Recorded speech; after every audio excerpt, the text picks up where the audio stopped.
अस्सलामुअलैकुम वरहमतुल्लाहि वबरकातुहू। मैं हूं मारूफ सर और आज हम पढ़ने जा रहे हैं स्टैंडर्ड 10th मैथमेटिक्स का फंडामेंटल थियरम ऑफ प्रोपोर्शनैलिटी, या सिर्फ इसको कहें कि थियरम ऑफ प्रोपोर्शनैलिटी। तो स्टेटमेंट से हम स्टार्ट करते हैं। तो इस थियरम का स्टेटमेंट जैसा कि आपको डिस्प्ले पे दिख रहा है, if a line parallel to one side of triangle intersects other two sides in two distinct points, then the segments of the other two sides in one half plane are proportional to the segments in the other half plane.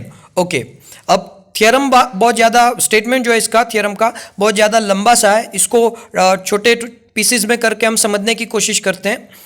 If a line parallel to one side of triangle, यानी एक line जो triangle की तीन side में से किसी एक side से पैरेलल है। आप ट्राइंगल अज्यूम कर सकते हो, आपके ब्रेन के अंदर एक ट्राइंगल ड्रॉ करो। अब वो ट्राइंगल जो है उसकी तीन साइड होती हैं, तीन एंगल होते हैं, 6 टोटल पैरामीटर है, ठीक है। 3 साइड्स हैं, 3 एंगल है। ओके, तो यहां पे एंगल की बात नहीं हो रही है, यहां पे साइड की बात हो रही है। अब 3 साइड है और 3 साइड की में से किसी भी एक साइड की, 3 साइड में से किसी भी एक साइड की आप पैरेलल लाइन ले लो। तो वो पैरेलल लाइन अगर बाकी की 2 साइड्स हैं उनमें कहीं इंटरसेक्ट कर रही है, यानी बाकी की 2 साइड को कहीं पे, है ना, इंटरसेक्ट करके पास हो रही है। ओके, तो क्या होगा? यहां पे लिखा हुआ है triangle, if a line parallel to one side of triangle intersects other 2 sides in 2 distinct points. अच्छा, 2 अलग अलग पॉइंट में इंटरसेक्ट करनी चाहिए, 2 अलग अलग पॉइंट में इंटरसेक्ट करनी चाहिए। ओके, तो देन क्या होगा? The segments of the other 2 sides in one half plane are proportional to the segments in the other half plane. अगर ऐसा है कि क्या है, ट्राइंगल की 3 साइड में से कोई एक साइड को पैरेलल लाइन इस तरीके से पास हो रही है कि वो बाकी की 2 साइड्स को 2 अलग अलग पॉइंट में इंटरसेक्ट कर रही है, तो जो सेगमेंट बनेंगे वो सेगमेंट एक दूसरे के उनका प्रोपोर्शन जो है वो एक दूसरे के इक्वल होगा। ओके, अब जैसे जैसे थियरम में आगे बढ़ते जाएंगे मैं आपको डिटेल में और समझाऊंगा कि किस तरीके से कौन से सेगमेंट बन रहे हैं और वो किस तरीके से प्रोपोर्शनल हो रहे हैं। ओके, तो यहां पे गिवन हम ले लेंगे, in the plane of triangle ABC line DE parallel to segment BC and intersects AB and AC at points D and E respectively. अब ये जो गिवन है, ये जो स्टेटमेंट था आपका शुरू का, उस स्टेटमेंट को मैथमेटिकल टर्म में रिप्रेजेंट कर रहा है। ओके, इसके साथ साथ फिगर भी बना लेते हैं तो आपको समझ में आएगा। देखो, ये एक प्लेन है जो आपको स्क्वायर दिख रहा है। स्क्वायर इसलिए बनाया है ताकि आप सेपरेटली अच्छे से समझ सको। ओके, एग्जाम में स्क्वायर बनाना जरूरी नहीं है, आप कंटिन्यूअस लिख सकते हैं। आप पहले स्टेटमेंट लिखो, फिर गिवन लिखो, फिर टू प्रूफ लिखो, फिर फिगर ड्रॉ करो और उसके बाद प्रूफ लिख दो, राइट। अब देखो यहां पे in the plane of triangle ABC, यानी एबीसी का एक प्लेन है। ओके, अब उसके अंदर एक लाइन है, वो लाइन डीई है, आपको दिख रहा है ट्राइंगल एबीसी डिस्प्ले पे, और एक लाइन दिख रही है आपको, एक सेगमेंट दिख रहा है डीई सेगमेंट, ठीक है। ये जो डीई सेगमेंट है ये किस लाइन से पैरेलल है, किस साइड से पैरेलल है? ट्राइंगल की किस साइड से पैरेलल है? देखो ध्यान से, ट्राइंगल की 3 साइड्स है हमारे पास, AB, BC और AC। इनमें से कौन सी साइड से पैरेलल है? आपको दिख रहा है BC साइड से पैरेलल है DE और BC जो है वो पैरेलल है। ध्यान से देखो, DE और BC ये दोनों पैरेलल है। अब ये दो जो पैरेलल है और ये जो DE लाइन है, ये लाइन आप ध्यान से देखो कि बाकी की 2 साइड्स, यानी एक को तो पैरेलल है, BC से तो पैरेलल है, कौन BC से पैरेलल है? DE, और बाकी की 2 साइड है, कौन बच गई? AB और AC बची। ये दोनों को कहां पे इंटरसेक्ट कर रही है? ये दोनों को AB को D में इंटरसेक्ट कर रही है और AC को E में इंटरसेक्ट कर रही है। ओके, तो आप स्टेटमेंट को भी वेरीफाई कर सकते हो और गिवन को भी वेरीफाई कर सकते हो। देखो स्टेटमेंट को मैं फिर पढ़ रहा हूं, if a line parallel to one side of triangle, यानी अगर लाइन पैरेलल है एक साइड के, ट्राइंगल की एक साइड के पैरेलल है, ओके, और इंटरसेक्ट कर रही है बाकी की 2 साइड को, आपको दिख रहा है बाकी की 2 साइड को इंटरसेक्ट कर रही है। कहां पे इंटरसेक्ट कर रही है? इन 2 डिस्टिंक्ट पॉइंट, दोनों अलग अलग पॉइंट है, D और E अलग अलग पॉइंट है, दोनों पॉइंट एक नहीं है। ओके, अब क्या होगा? टू प्रूव पे जाएंगे हम। हमको क्या प्रूव करना है, तो AD upon DB is equal to AE upon EC. अब ये एडी क्या है, एडी और डीबी को ध्यान से देखो, यहां पे डायग्राम में एडी और डीबी आपको दिख रहा है। अब ये जो एडी और डीबी है, इनका रेशियो यानी इनका प्रपोर्शन कहेंगे या रेशियो को, दोनों बातें एक है। तो स्टेटमेंट में प्रपोर्शन वाला वर्ड है, यहां पे मैं आपको रेशियो वर्ड कह रहा हूं। अच्छा, एडी और डीबी का जो रेशियो है, एडी और डीबी का, ये एई और ईसी के रेशियो के इक्वल है। देखो, AD upon DB is equal to AE upon EC. Again statement पे जाके वेरीफाई कर लेते हैं। The segments of the two other sides in one half plane, यानी जो सेगमेंट्स है एक हाफ प्लेन में, एक हाफ प्लेन का मतलब ये जो A B upon D AD upon DB है, ये एक हाफ प्लेन है। हाफ प्लेन कैसे बनेगा, ये जो मैं येलो कलर से आपको जो लाइन दिख रही है, तो इसकी लेफ्ट साइड वाला जो इलाका है ये एक हाफ प्लेन है, और जो राइट साइड वाला इलाका है ये अदर हाफ प्लेन है। तो एक हाफ प्लेन के जो प्रपोर्शन है, यानी एक हाफ प्लेन के अंदर जो एडी अपॉन डीबी है, ओके, तो वो सेगमेंट जो है उनका रेशियो जो है, उनका जो प्रपोर्शन है, वो दूसरे हाफ प्लेन के इक्वल है। ये जो दूसरा हाफ प्लेन है जहां पे आपको ये येलो सर्कल दिख रहा है, एई अपॉन ईसी, तो ये दोनों के इक्वल है। अब ये चीज हमको प्रूफ करनी है, तो हमने गिवन भी लिख लिया और टू प्रूफ भी लिख लिया। अब प्रूफ की ओर आगे बढ़ते हैं। तो प्रूफ क्या कह रहा है, ध्यान से देखना। प्रूफ जो है इसके अंदर सबसे पहले हमको क्या करना है, let E N perpendicular A B. E N हमको ड्रॉ करना है, क्या ड्रॉ करना है, ई एन। ऐसा ई एन ड्रॉ करना है जो परपेंडिकुलर हो किसके, ए बी के। ओके, तो ई एन जो है वो हमको ड्रॉ करना है ए बी के परपेंडिकुलर, एंड डी एम जो है वो डीएम ड्रॉ करना है जो परपेंडिकुलर हो एसी के। तो डायग्राम में आप देख सकते हो दोनों ड्रॉ करके रखे हैं, ठीक है, दोनों ड्रॉ किए हुए हैं। ईएन जो है ये परपेंडिकुलर है किसके, एबी के, एबी के परपेंडिकुलर है, एबी के साथ 90 का एंगल बनाता है। इसी तरह डीएम जो है ये परपेंडिकुलर है एसी के, यानी डीएम जो है 90 का एंगल बना रहा है किसके साथ, एसी के साथ। ओके, और एक बात यहां पे और लिखी हुई है, एन बिलोंग्स टू एबी, यानी एन जो है, एन पॉइंट जो है वो ऐसा पॉइंट है जो एबी के ऊपर है, एबी के ऊपर है। इसी तरह एम जो है वो ऐसा पॉइंट है जो एसी के ऊपर है, right, M belongs to AC. Okay, now we move ahead, हम आगे बढ़ते हैं, राइट। क्या कह रहे हैं, draw EB, segment EB and DC, यानी डायग्राम के अंदर ईबी हमको ड्रॉ करना है और डीसी ड्रॉ करना है, राइट। तो वो भी हमने ड्रॉ कर लिया, ईबी और डीसी आपने ड्रॉ कर लिया। अब आगे बढ़ते हैं। तो क्या कह रहे हैं, एरिया ऑफ ट्राइंगल। अब कोई भी, ये फार्मूला बहुत सिंपल सा फार्मूला 9th स्टैंडर्ड में भी हम पढ़ के आए हैं, उससे भी पहले हमने पढ़ा है। तो एरिया ऑफ ट्राइंगल क्या कहता है, area of triangle is equal to half into base into altitude, half into base into altitude. ये फॉर्मूला आप सबको पता है, आपको याद होना चाहिए। ओके, अगर नहीं याद है तो अभी से याद रखना है, आपको कभी भी भूलना नहीं है, बहुत इंपॉर्टेंट फॉर्मूला है। ओके, अब जो प्रूफ है हमारा, ये 3 हिस्सों में बंटता है, 3 पार्ट में।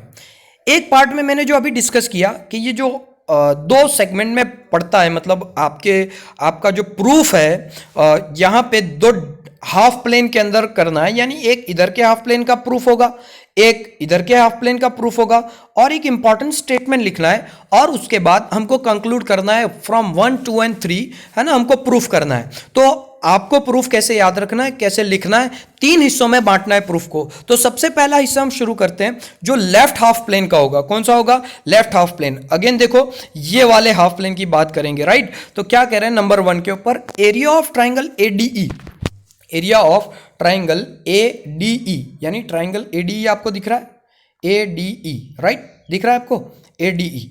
अब ये ट्राइंगल का एरिया क्या होगा, half into base into altitude. अब यहां पे हाफ तो फॉर्मूला का हाफ है, और बेस क्या है, बेस जो है यहां पे एडी लेना है, क्या लेना है, एडी इज द बेस, और इसका अल्टीट्यूड क्या लेना है, ईएन लेना है, क्या लेना है, ईएन। इसलिए हमको ये बेस और ये अल्टीट्यूड लेना है। एक्चुअल में 2 बेस और 2 अल्टीट्यूड है, एक ये बेस है, ये बेस है, और ये अल्टीट्यूड है। और अगर राइट हाफ प्लेन में देखें तो एई और डीएम ये बेस और ये अल्टीट्यूड है।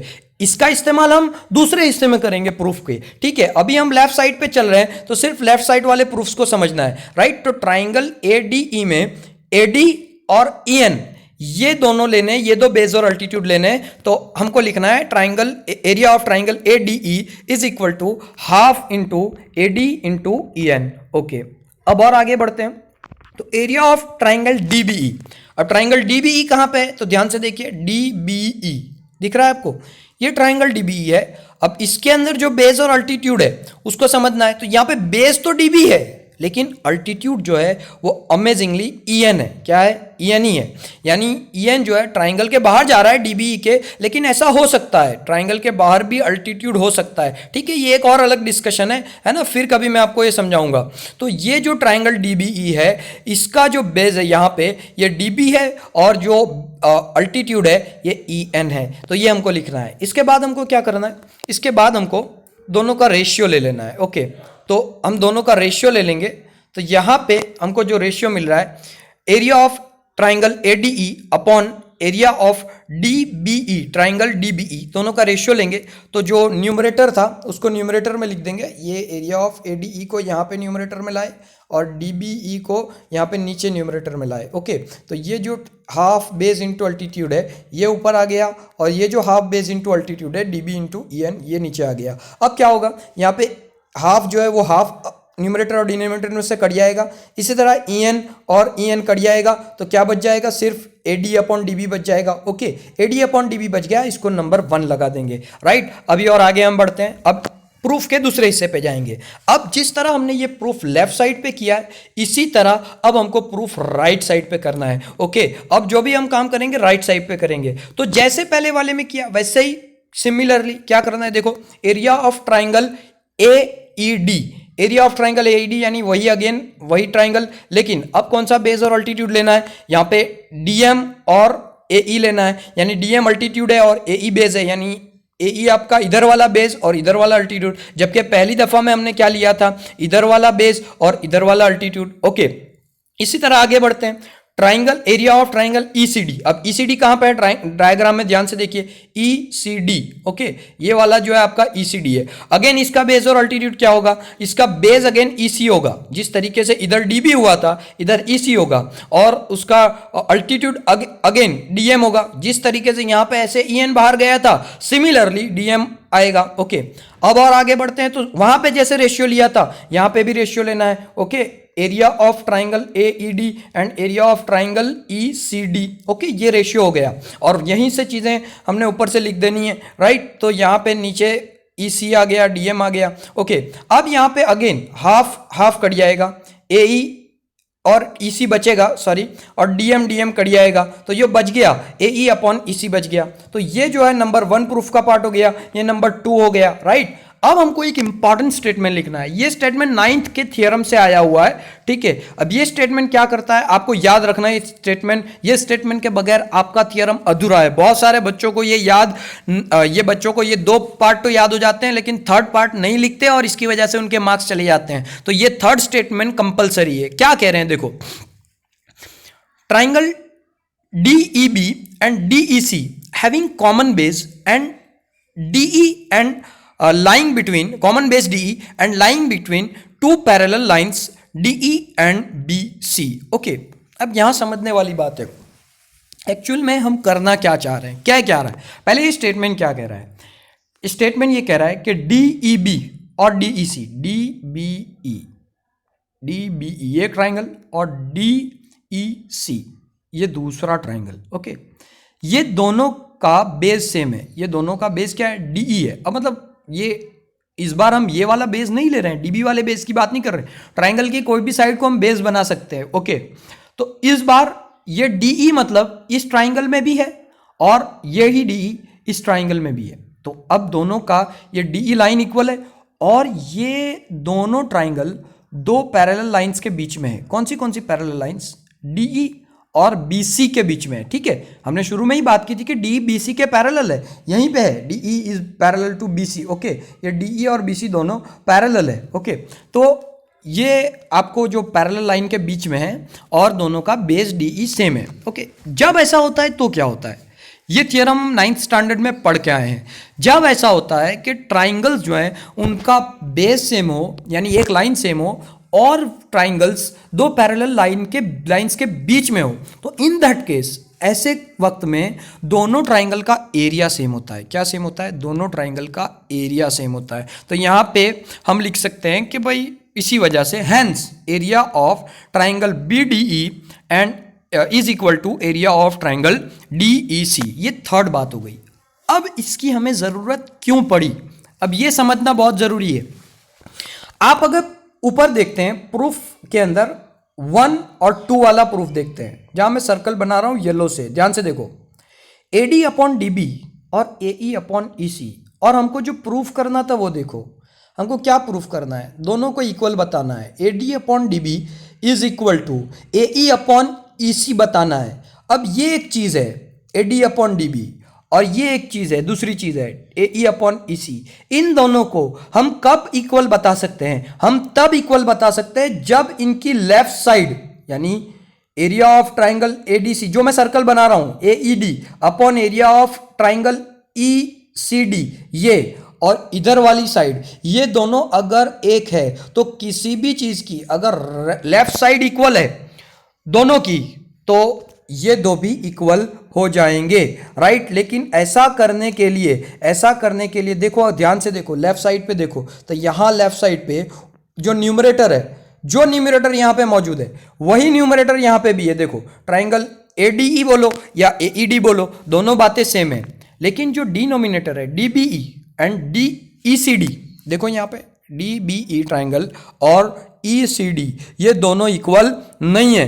तो हम ये स्टेटमेंट लिख के उनको इक्वल प्रूफ करवा रहे हैं। क्या कर रहे हैं? ये स्टेटमेंट लिख के उनको इक्वल प्रूफ करवा रहे हैं। ओके, तो ये इक्वल प्रूफ हो गया। ओके, तो हेंस अब हम लिख सकते हैं from 1, 2 and 3 AD upon DB is equal to AE upon EC is proved. Okay, आप अब ये चीज लिख सकते हैं, ये स्टेटमेंट लिख सकते हैं। ओके, आई होप आपको समझ में आ गया होगा। क्या करना है आपको प्रूफ में आपको 3 हिस्सों में बांटना है।